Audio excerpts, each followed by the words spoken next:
Morning dear student, online education classes में आपका स्वागत है। मैं हूं हेमराज मालिया और आप मेरे साथ पढ़ रहे हो agriculture chemistry. Ideal education point new Chaudhary public school की ओर से ऑनलाइन एजुकेशन क्लासेस में आपका स्वागत है। चलिए शुरू करते हैं।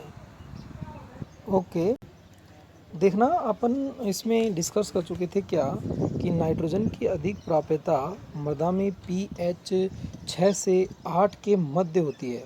यानी कि इस पीएच पर जो नाइट्रोजन है वो मैक्सिमम उपलब्ध होती है, क्योंकि यह जीवांश पदार्थ में उपस्थित कार्बनिक नाइट्रोजन में खनिजन करने वाले मृदा सूक्ष्म जीवों के लिए सबसे अधिक उपयोगी है। अब देखो, खनिजन मैंने आपको चैप्टर नंबर 2 में बताया था। खनिजन क्या होता है कि जो बड़ी बड़ी चट्टानें होती है उनको सूक्ष्म जीव क्या कर देते हैं, अपघटित कर देते हैं, है ना। जिससे क्या होता है, जीवांश पदार्थ निर्मित होते हैं। जीवांश पदार्थ तो खैर उसमें क्या होता है, जीवों के अंश होते हैं, जैसे कि पादप है, जीव जंतु से प्राप्त अवशिष्ट पदार्थ है उनसे। लेकिन क्या करते हैं, चट्टानों का अपघटन सूक्ष्म जीव करते हैं, जिससे खनिजों का निर्माण होता है। ठीक है, ओके। अब देखना आगे क्या है। तथा उन सूक्ष्म जीवों के लिए भी उपयोगी है जो सहजीवी प्रक्रिया यानी कि सिम्बायोसिस प्रोसेस द्वारा नाइट्रोजन का स्थिरीकरण करते हैं। अब देखो, सहजीवी प्रक्रिया कौन सी है, ये वाली सहजीवी प्रक्रिया वो प्रक्रिया है जिसमें सूक्ष्म जीव सहजीवन यापन करते हैं, यानी कि किसी के साथ रहकर अपना जीवन यापन करते हैं।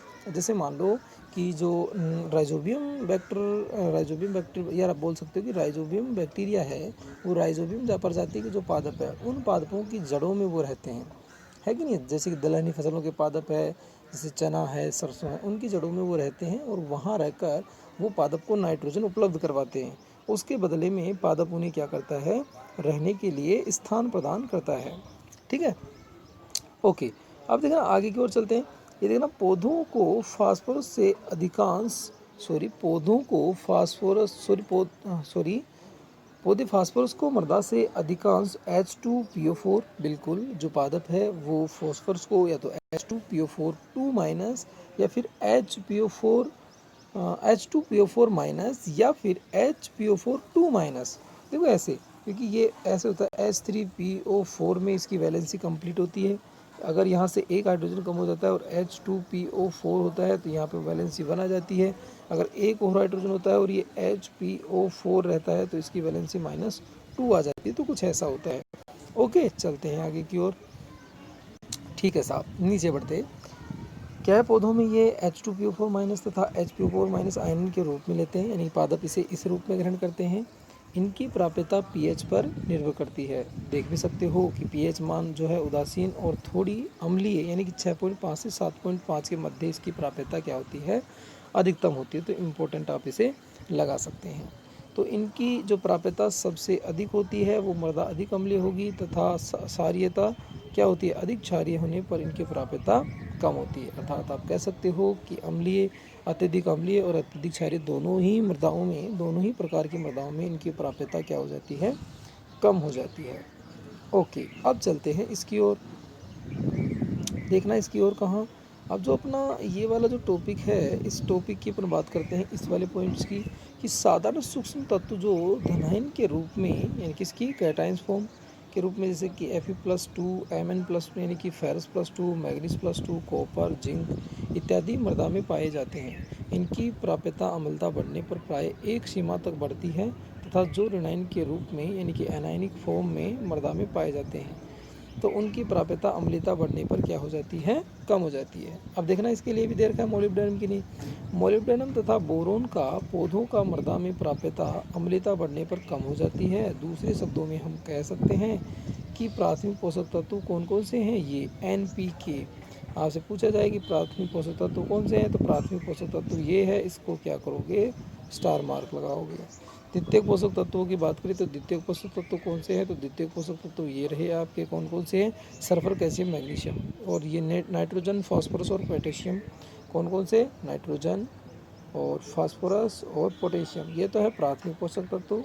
और जो सेकेंडरी है वो ये सेकेंडरी है पोषक तत्व। ठीक है, ओके। अब चलते हैं आगे की ओर। देखना, जो अपने हैं इन पोषक तत्वों की जो पीएच परास है वो 6.5 से 7.5 होती है, यानी कि ये वाले और ये वाले मैक्सिमम इसी परास पर क्या होते हैं, उपलब्ध होते हैं। मृदा पीएच का सूक्ष्म जीवों पर प्रभाव देखते हैं, क्या प्रभाव है। मृदा पीएच में पाए जाने वाले सूक्ष्म जीवों की सक्रियता को प्रभावित करती है, जिससे पादप वृद्धि और सफल उत्पादन क्या होता है, प्रभावित होता है। क्लियर है ना। ओके, चलते हैं नीचे की टॉपिक की ओर। नीचे वाला टॉपिक ये कह रहा है कि अधिकांश सूक्ष्मजीव उदासीन या हल्की क्षारीय मृदाओं में सक्रिय रहते हैं।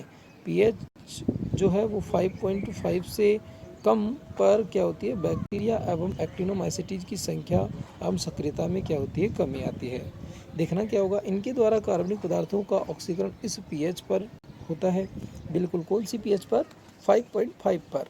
यानी कि जो बैक्टीरिया है वो 5.5 या इससे कम पीएच पर ही ज़्यादा सक्रिय हो पाते हैं, और इसी पीएच पर, कौन सी पे, इस वाली पे ये अच्छे से काम कर पाते हैं। सही से जो काम कर पाएंगे ना, उनके लिए वो उपयुक्त पीएच यही होगी।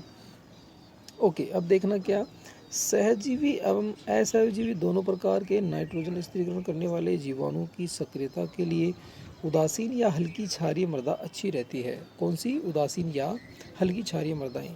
इसके लिए स्थिरीकरण देखो, कौन, दोनों ही सहजीवी, असहजीवी भी और असहजीवी दोनों ही प्रकार के नाइट्रोजन स्थिरीकरण करने वाले जीवाणुओं के लिए।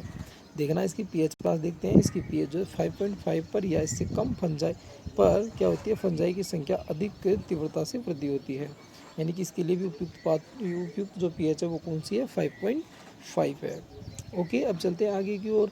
देखना कहाँ पर, यहाँ पर कम अधिक होती है। उसके बाद में ये वाला देखना, अम्लीय मृदाओं में जैव पदार्थों का विच्छेदन मुख्य रूप से फंजाई द्वारा होता है। किसमें, अम्लीय मृदाओं में। तो ये एक इम्पोर्टेंट पॉइंट है, आपसे पूछ लिया जाए कि अम्लीय जो मृदाएं होती है उनमें जैव पदार्थों का विच्छेदन कैसे होता है, तो आप कहोगे किससे,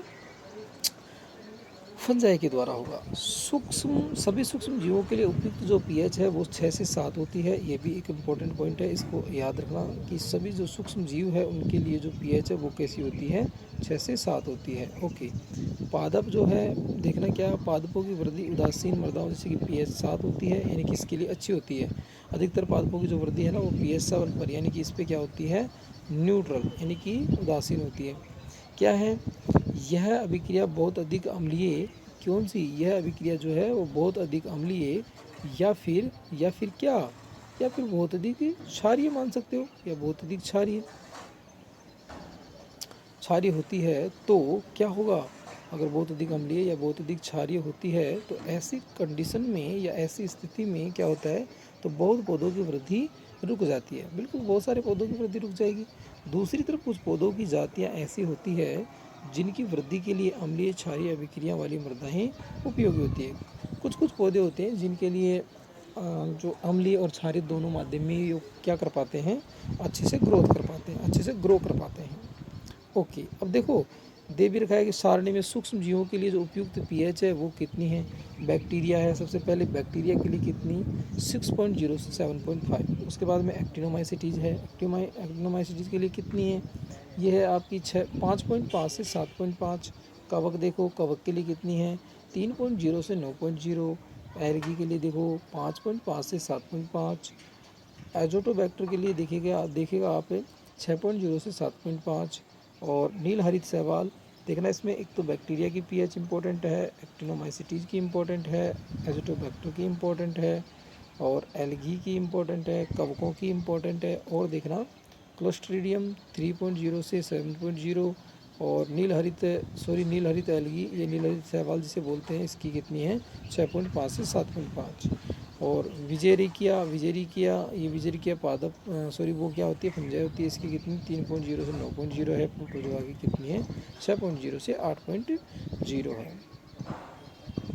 ओके, अब देखना आगे की ओर, चलो अभी आगे की ओर चलते, देखो कुछ और मिलेगा अपन को ज़्यादा बढ़िया। अगला टॉपिक जो अपना है तीसरे नंबर का वो है पादप पर मृदा पीएच का प्रभाव, कि पादप पर मृदा पीएच का क्या प्रभाव है, हम वो देखते हैं। तो देखना क्या प्रभाव है। अम्लीय मृदाओं में पौधों की जड़ें पतली एवं संख्या में बहुत कम होती है तथा उनकी वृद्धि रुक जाती है। जड़ों के दुर्बल, ये रहा, वृद्धि रुक जाती है तथा जड़ों के दुर्बल कमज़ोर हो जाने से पर पौधे का विकास है वो उत्पादन अच्छा नहीं हो पाता, या बोल सकते हो कि पौधे का जो विकास है उत्पादन है वो क्या होता है, रुक जाता है। इसी प्रकार क्षारीय मृदाओं में OH माइनस की जो अधिकता है वो बहुत ज़्यादा होने के कारण जो जड़ों का विकास रुक जाएगा, जिससे पौधों की शाखाएं, पत्तियां की वृद्धि भी क्या हो जाती है, रुक जाती है। ठीक है ना। फसलों एवं देखो क्या है, पौधों और फसलों के लिए उपयुक्त जो पीएच है वो 6.5 से 7.5 रखी गई है। इसे बहुत पीएच इंपॉर्टेंट है एग्ज़ाम के पॉइंट ऑफ व्यू से, तो आप इसको याद कर लीजिएगा। चलते हैं आगे की ओर, इस वाले पॉइंट की ओर। मृदा अभिक्रिया पीएच से पादप पोषकों की प्राप्यता प्रभावित होने के कारण पादप वृद्धि प्रभावित होती है। अत्यधिक कम या अधिक पीएच मान पर मृदा मृदा की जो भौतिक दशा होती है वो क्या हो जाती है, खराब हो जाती है और पादप की वृद्धि को भी प्रभावित कर देती है। फिजिकल कंडीशन उसकी क्या होती है, इफेक्टिव हो जाती है। फसलों के लिए उपयुक्त पीएच मान जो है तालिका में दिया गया है कि कौन सी फसल के लिए कितना और कैसा मान उपयुक्त होगा, यानी कि कितना मान कौन सी फसल के लिए उपयुक्त है। गेहूं की फसल इंपॉर्टेंट है, इसके लिए जो पीएच मान है 6.0 से 7.0। पिछले वाले एग्जाम में बरसीम की फसल का पूछी गई थी, जो कितनी होती है 6.0 से 8.0 होती है। इस बार जई वाली पूछी गई है, जई की कितनी है 5.0 से 8.0। जौ की कितनी होती है, जौ की और गेहूं की समान होती है 6.0 से 7.0, सॉरी 7.5, 6.0 से 7.5 ही होती है। मक्का की बहुत इंपॉर्टेंट होती है 6.0 से 7.5। धान की भी पूछी जाती है एग्जाम में, तो ये उतनी 4.5 से 8.5, और मूंगफली की लास्ट है 5.5 से 6.5। ये सबकी अलग अलग अपनी अपनी पीएच दे रखी है। पीएच बहुत इंपॉर्टेंट है, पीएच से एक क्वेश्चन पूछा जाता है तो आप क्या करोगे, पीएच को अच्छे से कवर कर लोगे। आज के लिए इतना ही, मैं आपसे विदा लेता हूँ। Good bye. आगे की क्लास में हम इससे आगे वाले टॉपिक्स डिस्कस करेंगे।